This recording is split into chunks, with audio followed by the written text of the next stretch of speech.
Well, hello there. This is going to be a super fun episode. We are traveling to New Orleans, Louisiana to attend the National Superintendent Conference. I'm so excited to have the opportunity to present with some of my peers and superintendents from around the country. In this episode, we're going to talk about how to travel like a superintendent. And how do superintendents travel? As cheap as possible. Sit back, relax, and let's go have fun. Welcome to Super Insights.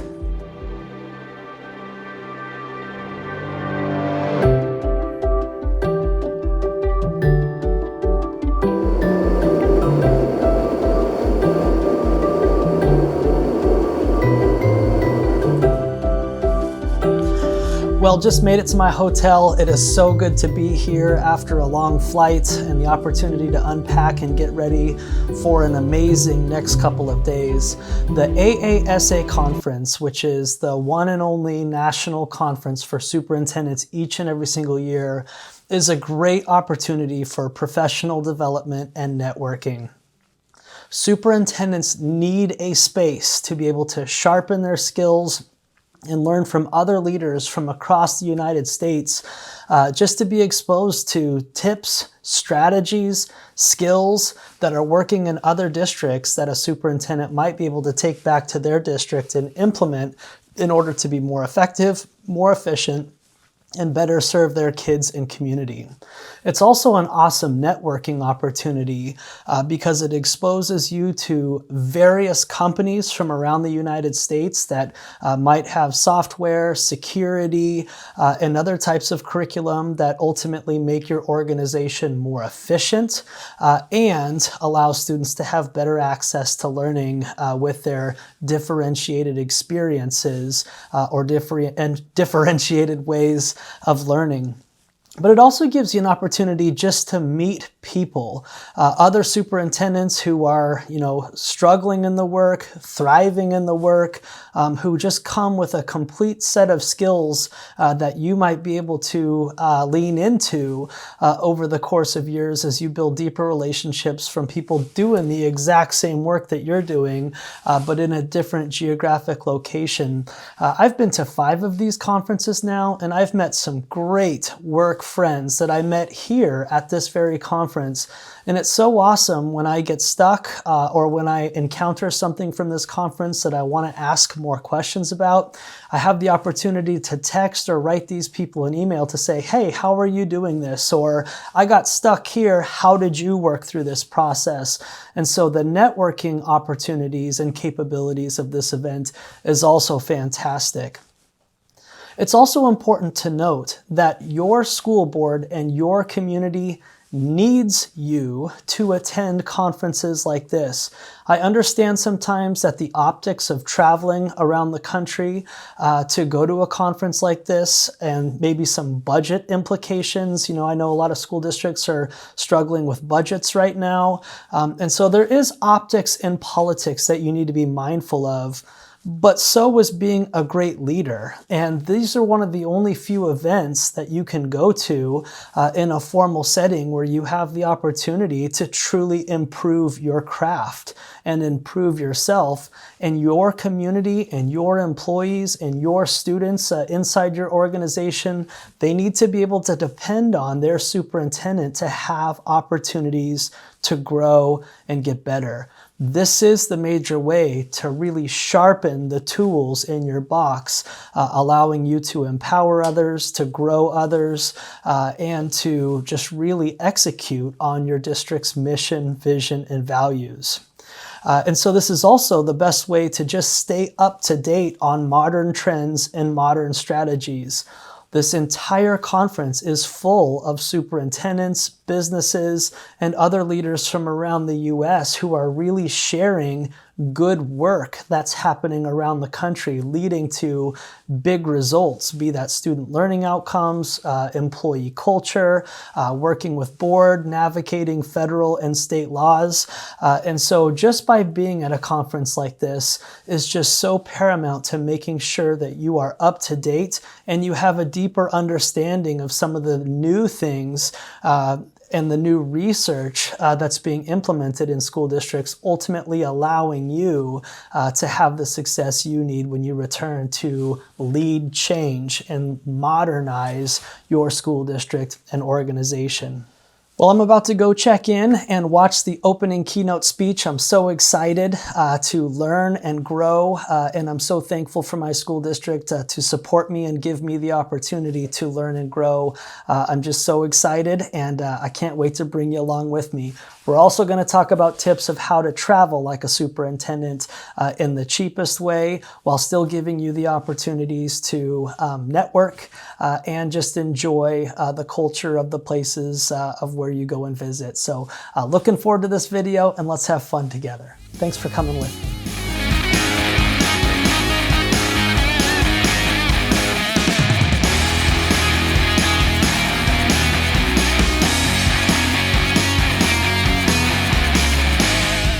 Your district may not look like my district in terms of race, ethnicity, or language spoken. We have about 110. But I know we can agree that all our students belong in our schools. Well, hey there, just got done with a fantastic first day in the National Education Conference.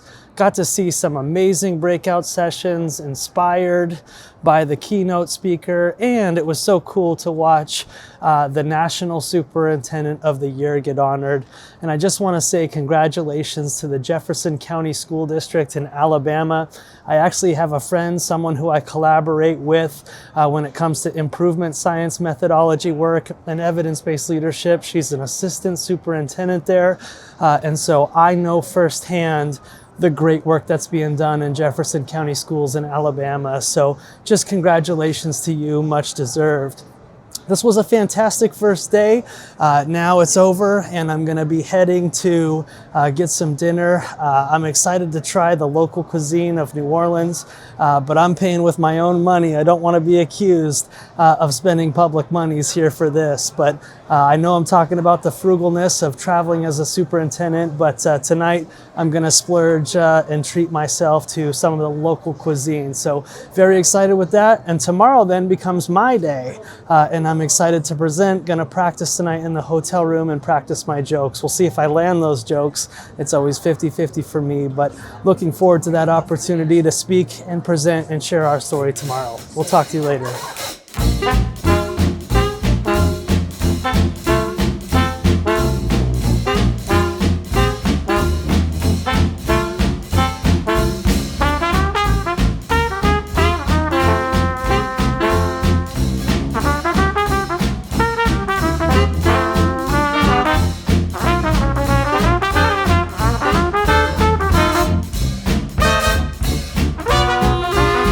Oh man, great job, New Orleans. I just had my first ever crawfish, and I just had my first ever gumbo.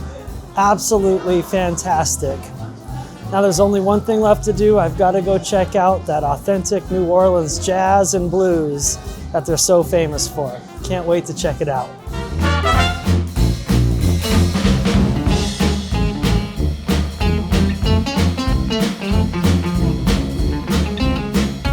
I'm just taking a break right now from practicing my presentation, and I'm really excited to have that opportunity to share with others our story, our journey, and the strategies and tactics that we're using that's ultimately leading to success in our school district, which has allowed us to be nationally recognized. But I want to just take a moment to talk to superintendents, aspiring leaders, people just curious about this profession, about some tips when superintendents travel. And so here are 3 tips that I have for you when taking your travels to be ultimately successful and have the optics and visibility of being humble and being mindful of traveling while on taxpayer or public funds.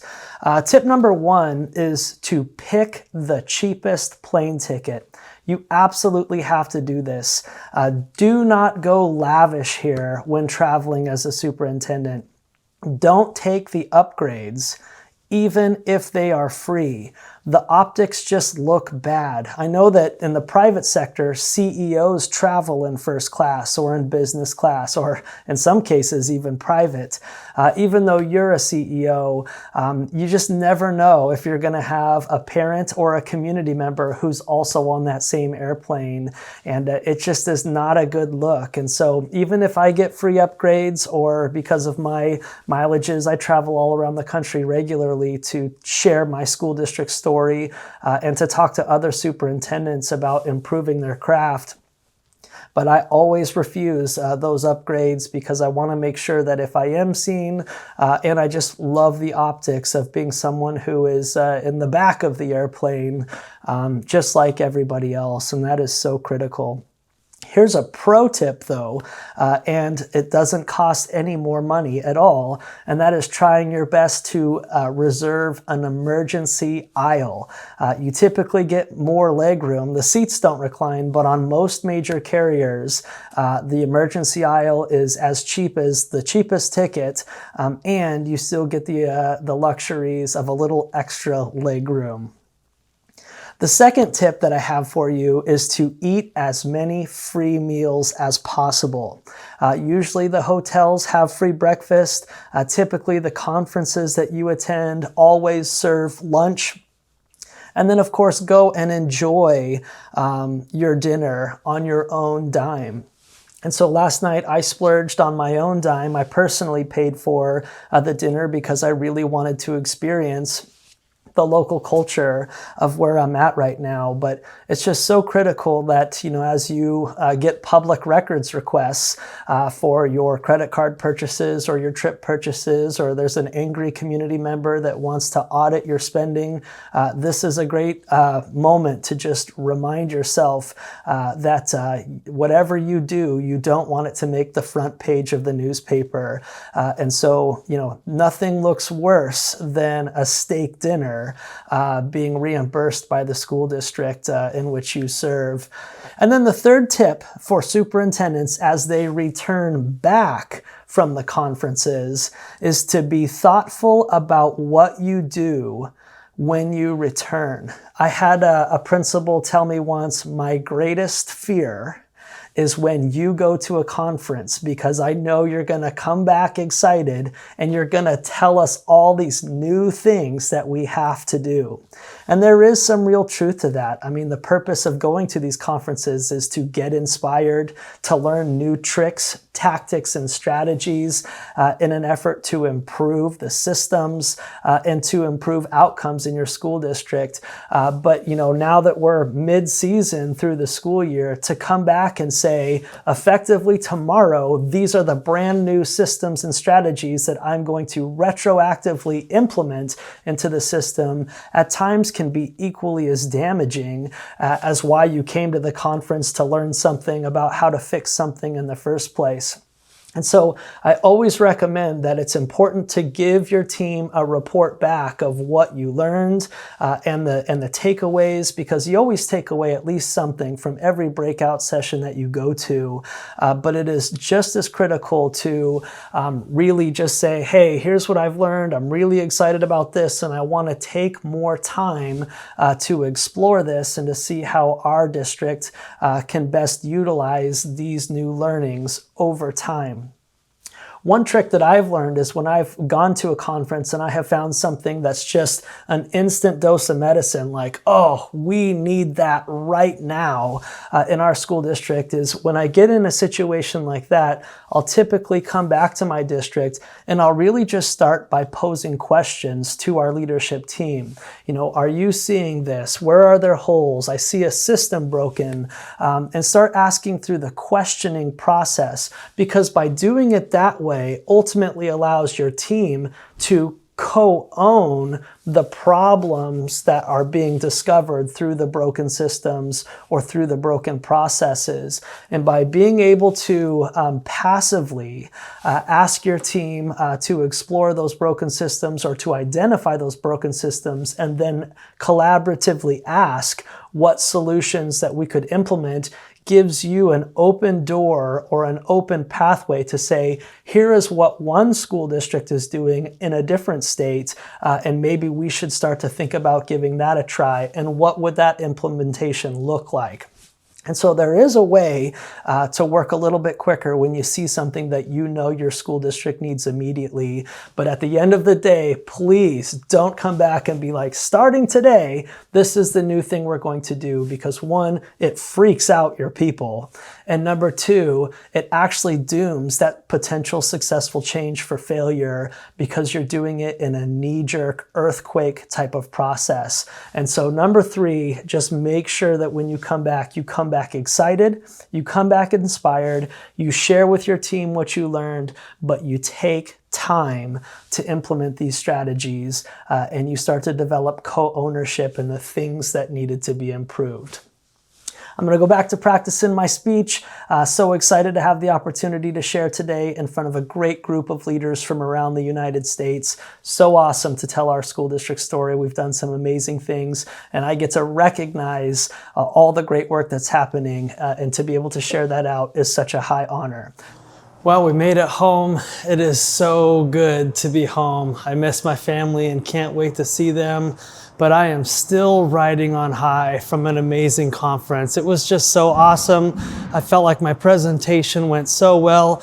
I had the opportunity to share the stage with two superintendent friends of mine from South Dakota and from Kentucky, as well as I got to share the stage and we were representing Studer Education, which is just a phenomenal company who supports leaders at being better at their craft, and also helps leaders execute strategic plans. And so I do encourage you to check them out. It's just a phenomenal company that just gives so much support to superintendents. But a great conference. Hopefully these tips and tricks helped you travel better like a superintendent.